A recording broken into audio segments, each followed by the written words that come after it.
시작하겠습니다. 첫 번째, 4개의 프레임으로 되어 있어요. 4개의 큰 묶음으로 되어 있습니다. 첫 번째입니다. 이 이야기는 처음엔 다소 소설처럼 들릴 수도 있습니다. 판타지 소설처럼 들릴 수도 있어요. 왜냐하면 세상에는 참 많은 세계관들이 있어요.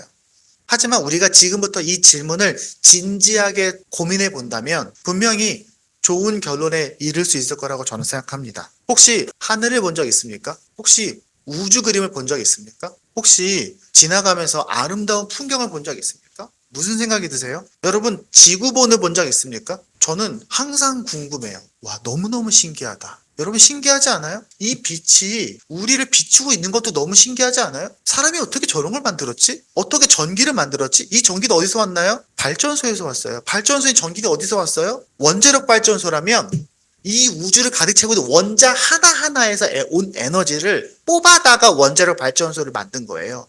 그 원자력 발전소에서 만들어진 전기를 사람이 이어서 저 전등까지 이은 거예요.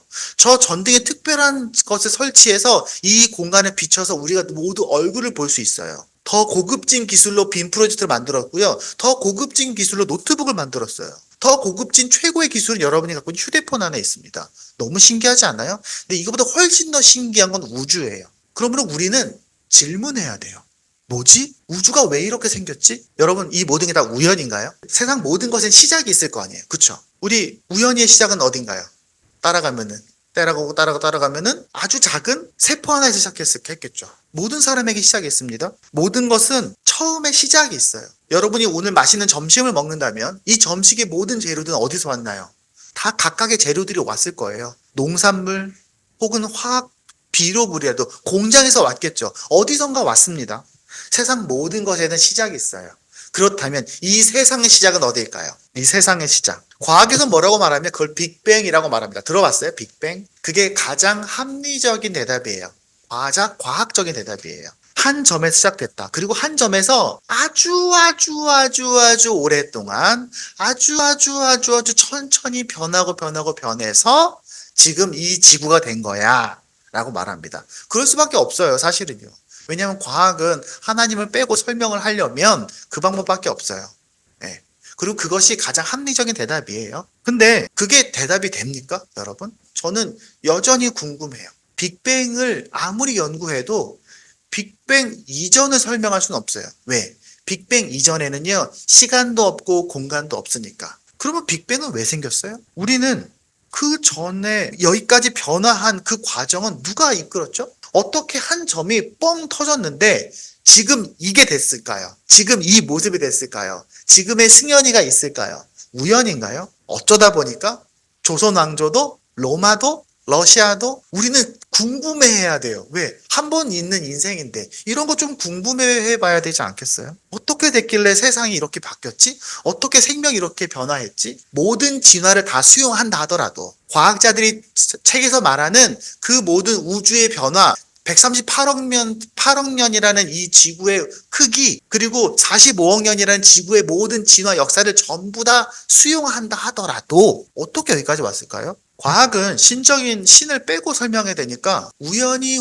어쩌다 보니까 이렇게 됐어. 그리고 자연 도태되고 적자 생존되고 여러 가지 설명으로 지금 왔다고 설명은 합니다. 하지만 왜 그렇게 됐는지는 몰라요. 왜 저렇게 하늘에 있는 잠자리가 저렇게 진화했는지는 모르는 거예요. 그런데 만약 이 우주의 시작이 누군가의 의도가 있어서 특별한 누군가가 어떤 능력이 어떤 의도가 이 우주를 시작했다고 생각해 보는 겁니다. 성경엔 그렇게 써 있어요.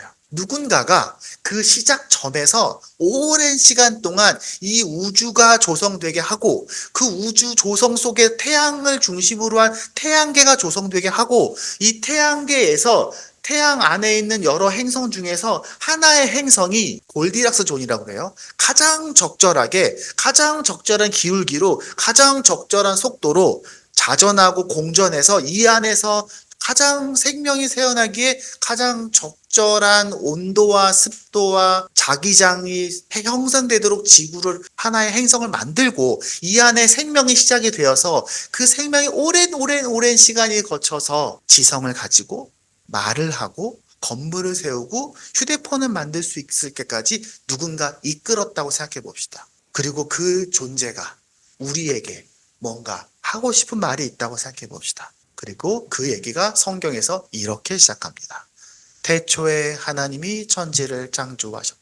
단지 이 이야기는, 이 성경 구조는 우리에게 과학책이 아니기 때문에 이 얘기는 기존에 우리가 배우고 있는 여러 가지 과학적인 가설들하고 싸우는 게 아닙니다. 성경은 이 우주가, 지구가, 생명이, 인간이 하나님이 창조하신 것이라고 말하고 있어요. 그 방법은 알 수 없어요. 그 과정은 우리가 본 적이 없으니까. 하지만 그 지금까지 이 모습까지 이끌어오는 것에는 누군가의 디자인이 있었다라고 말하는 거예요. 여러분 안에 세포 하나하나에 다 DNA가 있거든요. 그 DNA 안에 여러분의 모든 정보가 다 들어있다고 말해요. 그 DNA를 누군가가 디자인한 존재가 있을 거다라고 말하는 거예요. 이 세상엔요, 왜 그렇게 됐는지 잘 모르는 게 많아요. 여러분, 빛의 속도는 몇입니까? 초속 30만 킬로미터예요. 나중에 상대성 이론을 여러분이 커서 배우게 되면 빛의 속도가 초속 30만 킬로미터인데 이것을 더 벗어나는 것은 세상에 존재할 수 없다라고 증명되어 있어요. 왜 그런가요? 누가 그걸 정했죠? 이 우주에는요, 우주상수라는 게 있어요. 이 우주상수가 이 우주의 모든 힘의 질서를 결정해요. 근데 왜 그게 그 숫자인지는 여전히 설명할 수 없어요. 발견했을 뿐이에요. 여러분, 중력과 물질과 에너지와의 관계, 여러분 들어봤죠? E는 mc 스퀘어라고? 모든 물질의 질량은 에너지와 적절한 비율을 갖고 있어요. 어떤 비율이냐? 광속의 제곱으로서의 비율을 갖고 있어요. 그 이론을 가지고 원자폭탄이 터지는 거예요. 요만한 게 뻥 터져서 도시를 날려먹을 만한 에너지가 요만한 물질 안에 들어있는 거예요. 그 비율을 인간들이 찾아내서 무기를 만들었어요. 근데 왜 그렇게 되어 있죠? 성경은 그 모든 것을 계획한 극도의 지혜가 하나님이라고 말하는 겁니다. 성경은 이 세상이 그렇게 하나님이 만드신 하나님의 나라다라고 말합니다.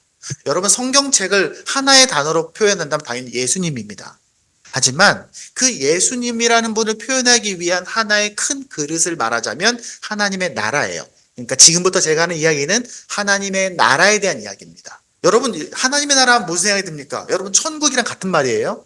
천국하면 무슨 생각이 들어요? 내가 죽어서 천국 간대. 교회는 그렇게 얘기했죠. 천국은 우리가 죽어서 가는 어떤 특별한 것이 아니에요. 그거는 사실은 불교에서 온 개념이에요. 그거는 우리나라 오래된 종교적 습성에서 온 이미지예요. 원래 천국, 원래 하나님의 나라, 하나님의 통치가 지속된 영역은 이 우주 전체가 다 그냥 원래 하나님의 나라예요. 왜? 하나님이 다스렸으니까. 하나님이 만들고 하나님이 다스리시니까 이 우주 전체가 다 하나님의 나라예요. 하나님의 나라. 그리고 하나님의 영향력이 임하는 거죠. 그러니까 우리는 하나님의 나라 안에 살고 있는 거예요. 이 우주 전체가 하나님의 나라니까. 동시에 근데 그 중에서 하나님이 영향력을 미치고 있는 존재들이 있겠죠.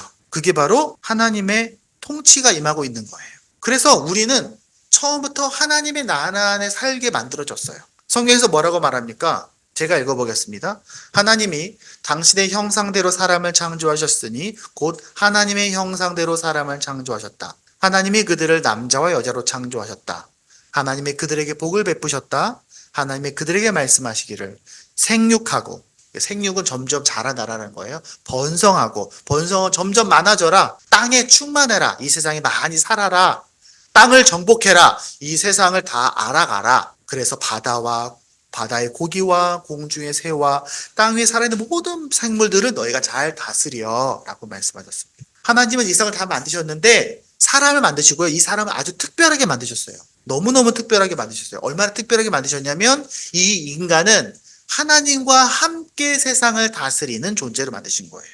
그게 바로 이겁니다. 하나님은요, 우리 부모가 우리 자녀들을 이렇게 만들면, 우리 자녀를 낳으면 어떻게 합니까? 부모가 자기 모든 걸 다 주죠. 모든 걸 다 줍니다. 하지만 칭칭 묶어놓고 못 도망가게 하나요? 아니죠. 자유롭게 내버려둬요. 사랑하고 돌보지만 학교도 보내고 놀러도 나가고 하죠. 그런 것처럼 하나님도 인간을 만드시고 특별하게 하시고 하나님의 창조적 능력도 주시고 말도 하게 하시고 지혜도 주셨고 사랑하는 성품도 주셨고 하지만 동시에 자유롭게 하셨어요. 너와 나는 특별한 관계야. 다른 동물하고는 달라. 하지만 한 가지 중요한 건 뭡니까? 그런데 너는 나와 이어져 있어야 돼. 너는 신이 아니야. 우리는 하나님이 아니에요. 우리는 하나님이 아니잖아요. 너는 신은 아니야. 그런데 내가 너에게 주는 이 모든 것들 너희가 잘 누리려면 연결되어 있어야 돼. 너가 정말 행복하게 살려면 나랑 이어져 있어야 돼. 하나님 우리를 그렇게 만드신 거예요. 그게 바로 오늘 성경이 말하는 그 얘기입니다. 그러면 우리는 이런 질문을 하게 됩니다. 근데 세상은 왜 이래요? 근데 왜 이 세상은 고통과 문제가 가득하죠? 왜 전쟁이 있어요? 왜 아파요, 사람들은? 왜 사람들은 서로 싸우죠? 왜 거짓말하고 미워하죠? 왜 저렇게 세상에는 고통이 가득합니까? 왜 정치는 저 모양이죠? 왜 우리나라 경제는 이렇게 지금 상황이 어렵나요? 라고 말할 수 있습니다. 거기에 대해 성경은 두 번째 얘기를 하는 겁니다. 두 번째 페이지입니다. 인간입니다. 그럼 우리는 눈을 돌려봅니다. 하나님이 이런 분이야? 그분이 인간이 이렇게 만들었어? 그러면 사람이 왜 이러지? 하고 사람을 보는 거예요. 인간은 제가 처음에 뭐라고 했습니까? 인간은 하나님과 함께 할 때에 온전하게 행복하게 만드셨어요. 하나님에게 연결되어 있어서 하나님의 영향력 안에 있을 때. 근데 인간이 어떻게 했냐면 성경에 써 있기를 모든 사람이 죄를 범했다라고 써 있습니다. 근데 이런 생각할 수 있어요. 내가 무슨 죄를 그렇게 졌다고. 근데 인간은 태어날 때부터 하나님과 끊어져서 태어나게 만들어졌어요. 인간이 그런 죄인으로 태어났다는 거예요. 그건 어떤 의미냐면 이런 겁니다. 나무가 난 자유롭고 싶어. 그래서 내 뿌리를 잘라내. 탁 잘라내. 난 자유로워지니까. 마치 물고기가 난 더 이상 물로부터 자유롭고 싶어. 물이 나를 구속해서는 안 되지. 하고 물고기가 물 밖으로 퓨용 하고 튀어나간다면, 만약에 노트북이 나는 전원으로부터 이 전기선 이거 너무 싫어, 난 전기선으로 자유롭고 싶어 하고 전기선을 팍 끊어버린다면, 만약에 자동차가 나 이렇게 맨날 하루에도 한 번씩 이틀에 한 번씩 연료를 주입해야 된다고? 난 그거 너무 귀찮아, 나를 이 기름과 연료로부터 자유롭게 해줘 하고 연료고를 부셔버린다면, 마치 지구가 난 태양으로부터 자유롭겠어 라고 말하고 태양계 밖으로 슝 하고 날아간다면 그건 자유입니까? 자유가 아니겠죠. 그런데 사탄은 인간에게 바로 그 거짓말을 했습니다. 그래서 인간이 하나님으로부터 자유롭고 싶어서 떨어져 나갔다. 나는 자유로운 존재야 라고 말하며 생각하고 착각하게 만들었어요. 이 세상 모든 사람이 그렇게 착각하며 살아갑니다. 그건 자기 자유가 아닌데 모두가 다 자유라고 생각하는 거예요. 진짜 자유는 어디서 얻습니까? 나무가 뿌리에 단단하게 절대로 흔들리지 않게 뿌리에 뿌리 박혀 있을 때, 물고기가 물속에서 깨끗한 물속에서 헤엄칠 때, 노트북이 든든하게 전원 연결되어 있을 때, 자동차의 주유구에 언제든지 연료가 공급될 때, 지구가 변함없이 태양을 적절하게 돌고 있을 때, 그때 자유가 있는 거예요. 그럼 하나님이 우리를 포기하신 겁니까? 하나님 우리 사랑하신다면서요. 우리가 좀 죄를 잘못했어도 우리 좀 그냥 용서해 주시면 되는 거 아닙니까? 왜 우리랑 끊어졌습니까? 성경이 이렇게 말합니다. 주님의 손이 짧아서 구원하지 못하시는 것이 아니야. 주님의 귀가 어두워서 듣지 못하시는 것이 아니야. 너희의 죄가 너희와 너희 하나님 사이를 갈라놓았고 너희의 죄가 하나님이 듣지 못하게 하신 거야. 왜냐하면 하나님 우리를 자유롭게 창조했잖아요. 우리의 결정을 존중하세요. 그래서 우리를 억지로 끌고 다니지 않으세요. 그래서 성경에 이런 비유가 나오는 거예요. 집을 나간 둘째 아들 이야기가 나오는 겁니다. 아들이 집을 나갔어요. 아빠가 가서 애를 끌고 올 수 있죠. 하지만 끌고 오지 않았어요. 아버지는 아들에게 줄 수 있는 모든 것을 다 주고 아들이 집을 나가는 뒷모습을 볼 수밖에 없습니다. 하지만 아버지는 어떻게 합니까? 매일 마을 입구에서 기다립니다. 아들이 돌아오기를. 그리고 그 이야기는 아들이 다시 집으로 돌아오면서 끝나게 되죠. 그런 겁니다. 사람은 사탄의 거짓말에 속아서 인간이 그렇게 하나님과 스스로 연결을 끊었습니다. 하나님으로부터 오는 영향이 끊어졌어요. 그래서 죄를 짓기 시작했습니다. 근데 우리 이런 생각할 수 있어요. 나는 그렇게 큰 죄를 짓지 않았는데요. 저는 그렇게 감옥 갈 만한 죄를 지은 것도 아니고 저 벌금 내지도 않는데요. 제가 그렇게 무슨 그렇게 죄를 지었다고 말합니까? 근데 성경에서 말하는 죄는 조금 더 입체적이에요. 오늘날 우리가 죄라는 단어를 이해하는 것보다 조금 더 풍부한 그 의미를 갖고 있습니다. 이렇게 생각할 수 있습니다. 첫 번째요. 이 로마서 5장 8절, 10절, 6절에서는 이 내용을 세 가지 측면으로 말해줍니다. 첫 번째, 우리가 잘못하잖아요. 여러분 완벽합니까? 여러분 거짓말할 때 있죠? 여러분 잘못할 때도 있어요. 누군가를 미워하기도 해요. 실제로 잘못했는데 들키지 않은 것도 많잖아요. 우리가 누구한테 나를 다 알고 있는 하나님 앞에서 저는 완벽하게 깨끗해요 라고 말할 수 있습니까? 그 누구도? 그렇게 말할 수 있는 사람이 없어요. 심지어 아이들도 마찬가지예요.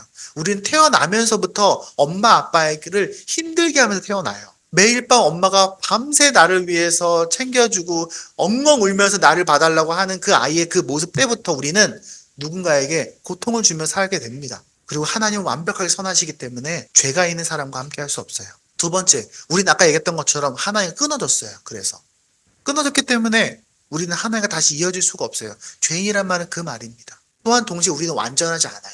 우리는 불완전해요. 그렇잖아요.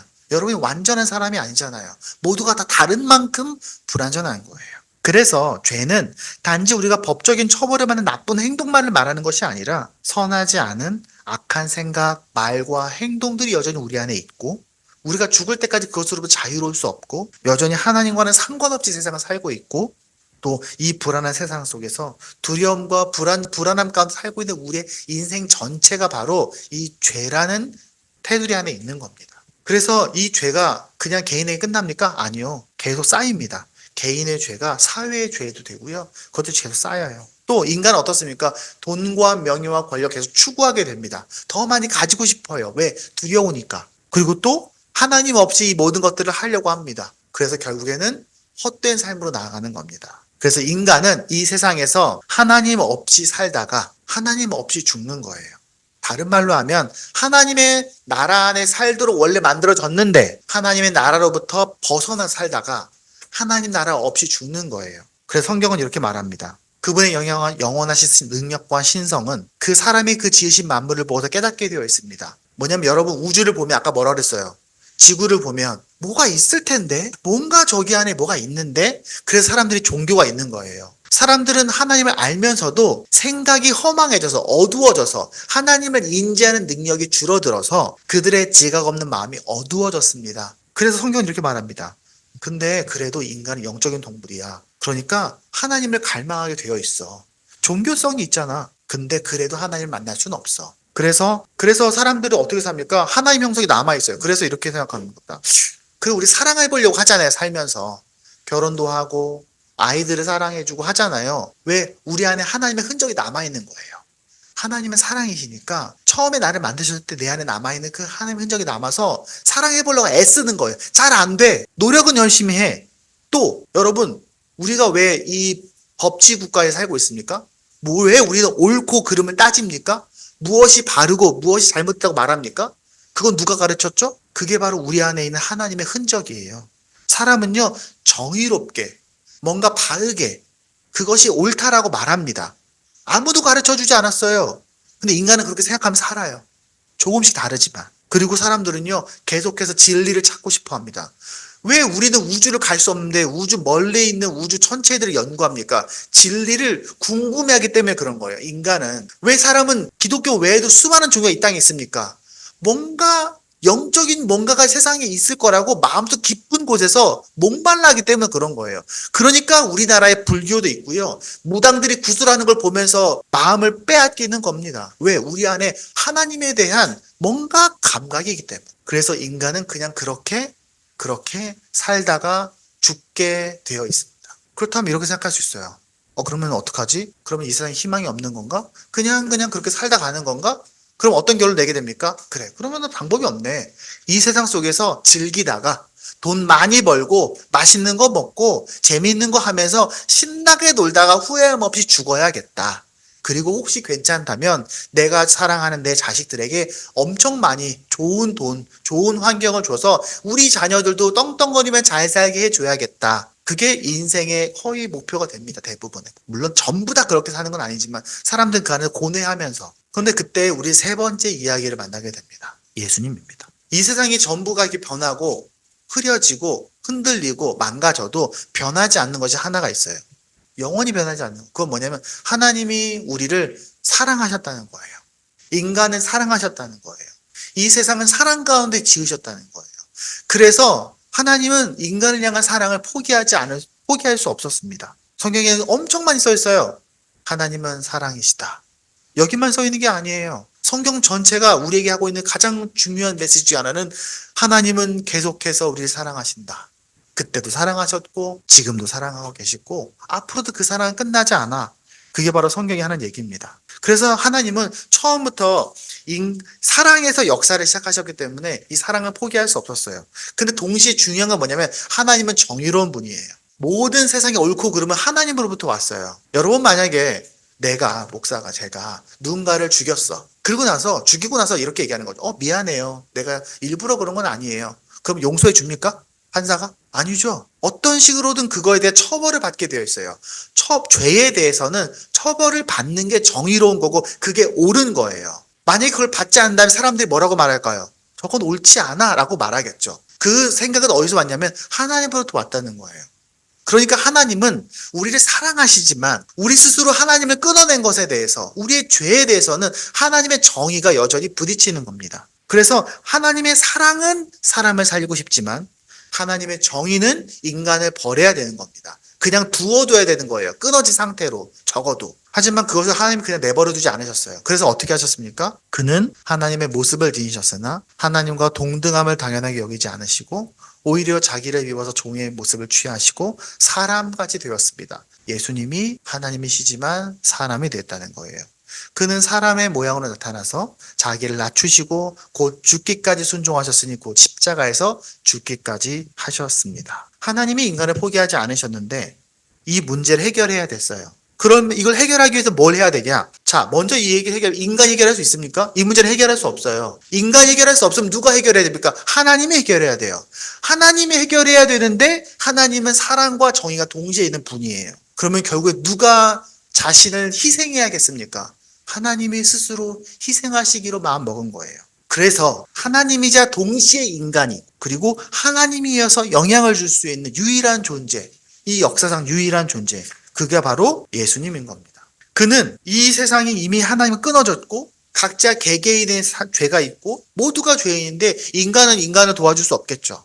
만약에 제가 감옥에 있는데 같은 감옥에 있는 죄수한테 야, 내가 너를 위해서 더 감옥에 갈게. 그러니까 너는 자유롭게 살아. 말할 수 있습니까? 나도 죄인인데? 인간은 그 누구도 서로를 구원해 줄 수 없어요. 그러려면 누가 있어야 됩니까? 감옥 밖에 있는 죄가 없는 존재가 대신 들어와서 누군가를 풀어줄 수는 있겠죠. 물론 지금의 현대법으로 안 되겠지만 그 유일한 존재가 바로 예수님인 겁니다. 예수님이 이 땅에 오셔서 그는 우리의 죄를 자기의 몸에 몸소 지고서 나무에 달리셨다라고 성경에 말합니다. 성경에 보면 이렇게 써 있습니다. 예수님이 34년 동안 인간으로 사십니다. 실제 완전한 삶을 사십니다. 그리고 제자를 삼아서 교회를 세우시고 인간의 죄를 대신 짊어지고 십자가에 못 박혀 돌아가십니다. 내가 너희 왜 대신 죽을게. 내가 너희를 위해서 대신 처벌을 받을게. 인간을 대신할 수 유일한 존재가 죽고 다시 부활하심으로 하나님의 사랑과 하나님의 정의가 둘 다 충족이 되는 인간이 살아날 수 있는 방법을 우리에게 열어주신 겁니다. 그래서 이 하나님의 나라가, 다시 말하면 하나님과 우리 안에 이어져 끊어졌던 그 관계가 회복될 수 있는 기회를 주신 거예요. 첫 번째, 아까 했던 세 개의 말씀 그대로입니다. 너가 죄인이었지. 하지만 내가 대신 처벌받았어. 그러니까 너는 자유야. 너 하나님과 끊어졌었지. 내가 다시 이어줄게. 내 이어짐을 받아. 다시 이어질 수 있어. 우리가 아직 완전하지 않아? 하지만 나 때문에 너로 인해서 하나님의 나라가 다시 시작될 거야. 제가 이걸 갖고 하나의 이미지로 만들어 봤습니다. 마치 나무가 다시 심겨지는 것처럼, 물고기가 다시 물속으로 들어가는 것처럼, 노트북이 다시 전선에 연결되는 것처럼, 다시 자동차 주유구가 고쳐지는 것처럼. 하나씩 볼까요? 하나님의 나라가 원래 사람에게 있었습니다. 근데 인간이 나는 자유롭게 내 마음대로 살 거야 하고 끊었어요. 끊었더니 하나님과 완전히 끊어진 거예요. 여러분, 우리가 구름에 닿을 수 있습니까? 점프해서 닿을 수 없어요. 이미 끊어진 연이 날아가 버리면 그 연을 다시 잡을 수 없잖아요. 근데 하나님이 이 땅에 내려오셨어요. 내가 널 다시 하나님과 이어주고 싶어. 널 포기할 수 없어. 그러니까 너 대신 내가 끊어질게. 누군가 끊어져야 한다면 내가 대신 끊어질 테니까, 내가 대신 죽을 테니까 너가 다시 이어져 라고 예수님이 십자가에 돌아가시고 나서 우리를 그 십자가로 하나님과 다시 이어주셨습니다. 그리고 예수님 부활하심으로 우리가 그 십자가를 완전히 소유할 수 있게 하신 겁니다. 그렇게 예수님이 이렇게 말씀하신 겁니다. 내가 길이요 진리요 생명이야. 내가 하나님께 가는 길이고 내가 너가 하나님을 알 수 있는 진리야. 내가 너에게 준 내 생명이야. 나를 거치지 않고는 아무도 아버지께로 갈 사람이 없어 라고 말하는 겁니다. 그럼 우리는 어떻게 하면 됩니까? 그럼 먼저 어떻게 됩니까? 그러면 무조건 다 됩니까? 그럼 모든 사람 다 하나님 연결될 수 있습니까? 아무것도 안 해도 무조건 아니겠죠. 그럼 우리에게 주시는 메시지가 있을 거 아닙니까? 첫 번째는 이겁니다. 맞아요. 제가 그런 존재입니다. 인간은 맞아요. 그래요. 저는 하나님과 끊어졌어요. 전 여전히 죄를 짓고 있고 하나님과 끊어졌고 그리고 하나님과 함께 살지 않고 있어요. 라고 스스로 내가 인정하는 것이 바로 회개입니다. 그런 스스로 인식하는 것, 고백하는 것. 근데 이젠 이렇게 살지 않겠어요. 저 이제 이렇게 안 살 거예요. 라고 말하는 게 그게 바로 회개라는 거예요. 나 스스로에 대해서. 두 번째, 예수님에 대해서 중간에 있는 겁니다. 예수님이 그런데 나를 위해서 이 땅에 오셔서 유일하게 하나님이자 인간이신 그분이 십자가에 못 박혀 돌아가시고 부활하심으로 나를 위해서 이렇게 하셨어요라는 것을 내가 믿겠다. 내가 받아들이겠다. 예수님에 대해서 이해하겠다라고 충분히 생각해 보는 겁니다. 그리고 그것을 내 마음에 받아들이는 겁니다. 주님, 이제 내 삶의 주인으로 저를 찾아와 주세요. 이제 내가 예수님 때문에 내가 하나님과 다시 이어지는 겁니다. 이제 내 삶의 주인이 되어주세요. 하나님이 나를 처음 만드셨을 때, 이 세상을 처음 만드셨을 때 생각했던 그 하나님의 나라가 내 안에서 시작되기 원합니다. 라고 말하는 게 바로 우리가 예수님을 영접한다라고 말하는 겁니다. 이렇게 성경은 말합니다. 그를 맞아들인 사람들, 곧 그의 이름 믿는 사람들에게는 하나님의 자녀가 되는 특권을 주셨다. 이렇게 말합니다. 그래서 어떻게 됩니까? 하나님의 나라는 거듭남이 뭡니까? 다시 태어나는 거예요. 쉽게 말하면. 아까 말했던 것처럼. 하나님과 다시 끊어지니까. 우리가 엄마 뱃속에서 태어나는 것처럼 예수님의 죽음과 부활에 내가 함께 하면서 하나님에게서 다시 태어난 거예요. 그걸 두 번째 태어남이라고 말해서 거듭남이라고 표현하는 겁니다. 어려운 말로는 중생이라고 하는 거. 중생. 거듭중. 날생에서 거듭 태어났어. 이렇게 해서. 그래서 우리는 엄마의 자녀가 된 것처럼, 아빠의 자녀가 된 것처럼 하나님의 자녀가 된 겁니다. 그리고 이 이어진 하나님의 나라는 지금 이 세상 속에서 하나가 이어져 있죠? 그런 것처럼 우리가 죽어서도 이 이어짐이 끊어지지 않고 하나님의 나라를 살던 사람이 육신이 죽어서도 그냥 하나님과 계속 이어져 있는 거예요. 우리의 영혼은. 그래서 이렇게 표현하는 겁니다. 나는 죽어서도 천국을 살아 라고 말할 수 있는 겁니다. 성경이 이렇게 말합니다. 내가 진정으로 너에게 말한다. 내 말을 듣고 또 나 보내신 분을 믿는 사람은 영원한 생명을 가지고 있고 심판을 받지 않는다. 그는 죽음에서 생명으로 옮겨갔다. 여기서 말하는 심판은 내가 죽을 때, 내가 죽는 순간에 너 하나님과 이어져 있니? 하나님과 이어져 있으면 계속 하나님과 이어져 있는 거고요. 너 하나님과 이어져 있지 않구나. 그럼 너는 하나님과 이어져 있지 않는 거야. 그 뒤는 우리가 알 수 없죠. 성경은 여러 가지 표현하고 있지만. 하지만 우리가 이 땅에서 그 나라를 소유하고 있다면, 시작됐다면 우리는 죽어서도 함께 그 하나님과 연결된 존재가 될 수 있습니다. 그럼 우리가 어떤 일이 벌어집니까? 네 번째입니다. 내 삶에 어떤 일이 벌어지는 겁니까? 첫 번째, 근데 이 세상은 뭡니까? 이 세상은 여전히 하나님의 나라가 깨어져 있어요. 하나님의 나라가 깨어져 있습니다. 그렇지만 우리 안에는 하나님의 나라가 시작이 됐어요. 이 세상의 하나님의 나라는 망가졌지만 내 안에는 예수님 때문에 하나님과 연결되어서 하나님의 나라, 하나님의 통치가 다시 시작됐어요. 완전한 건 아니지만 새로운 생명, 새로운 관계가 시작된 겁니다. 그리고 그것은 아주 작은 씨앗입니다. 여러분이 교회를 다녀도 성경을 전부 다 아는 건 아니잖아요. 우리가 예수님처럼 성인으로 살 수 있는 건 아니잖아요. 하지만 내 안에 그 희망이 시작이 된 거예요. 그리스도인은 하나님의 나라를 살다가 하나님의 나라로 가는 겁니다. 그리고 우리가 얘기하는 것처럼 종말의 때가 올 거예요. 이 세상이 끝날 때. 그때에 우리는 알게 될 겁니다. 누가 하나님의 나라 안에 살고 있었는지. 겉으로 볼 때는 몰라요. 죽게 되면 알게 돼요. 성경은 이렇게 말합니다. 자, 잘 읽어보세요. 성경에서 마지막 장면이에요. 역사가 어떻게 끝나는지 이렇게 써 있는 겁니다. 보아라, 하나님의 집이 사람들 가운데 있다. 하나님이 그들과 함께 계실 것이고 그들은 하나님의 백성이 될 것이다. 하나님이 친히 그들과 함께 계시고 그들의 눈에서 모든 눈물을 닦아주실 것이니 다시는 죽음이 없고 슬픔도 울부짖음도 고통도 없을 것이다. 이전 것은 다 사라져버렸기 때문이다. 지구의 종말이 오면 바로 그날에 그전까지 작게 시작되었던 새싹 같았던 하나님의 나라가 점점점 커져서 그날에는 완전해집니다. 그 완전한 나라를 우리는 꿈꾸며 내 마음에 하나님의 나라를 키워가는 거예요. 하지만 우리는 이 땅에 여전히 살아있죠. 그냥 우리가 하나님 그냥 살아있다고 끝나는 겁니까? 아니죠. 우리는 이 세상에서 살아야 되잖아요. 그래서 하나님이 주신 세 가지가 있어요. 이 세상에 살아가기 위해서. 첫 번째가 성령님입니다. 예수님이 어떤 분입니까? 우리와 하나님 사이를 이어주는 분이라고 했잖아요. 우리를 도와주셨었잖아요. 옛날에는. 하지만 우리 안에 예수님이 올라가시고 우리에게 주신 하나님의 영이 바로 성령입니다. 성령님이 우리와 함께 계셔서 우리가 계속 이 길을 가도록 도와주시는 거예요. 잘 가도록. 두 번째는 우리에게 성경을 주셨습니다. 성경에 하나님의 뜻이 읽혀져 있어요. 적혀 있어요. 그래서 이걸 읽고 기도하고 묵상하고 나누고 선포하고 또 고민하고 하면서 우리가 함께 가는 그 지시도가 바로 성경인 겁니다. 또 이게 우리가 그냥 혼자 갑니까? 아니요. 함께 가게 하셨어요. 우리는 각각 하나님의 자녀지만 동시에 우리가 함께 모인다면 자녀들이 모이면 뭐가 됩니까? 가족이 되겠죠.